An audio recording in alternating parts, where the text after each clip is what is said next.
સરકાર આ વખતે ટેકાના ભાવે નહીં ખરીદે મગફળી.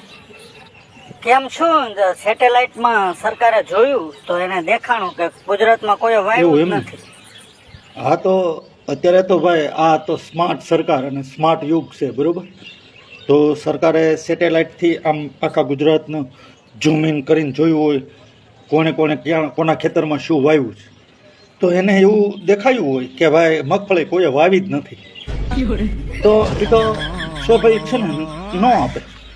તો ખેડૂતના ખેતરમાં મગફળી વાવી છે કે નહીં સરકારને સેટેલાઇટમાં દેખાય તો તૂટી ગયેલા રોડ નો દેખાય? એવું ન હોય ભાઈ. એ તમે કહો એમ, તમે એમ કહો કે સરકારને કહો કે રોડ જોઈ લે આમ સેટેલાઇટથી ક્યાં ક્યાં તૂટલા છે, તો એ સેટેલાઇટમાં જો આ રીતે દેખાય જો જોવું હોય તો, પણ એ ન જોવાનું હોય, એ રોડ ન જોવાનો હોય.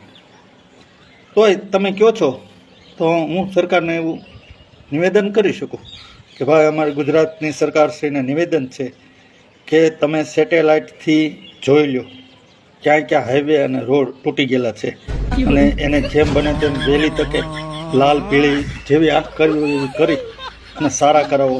લોકો ત્રાસી ગયા છે બસ.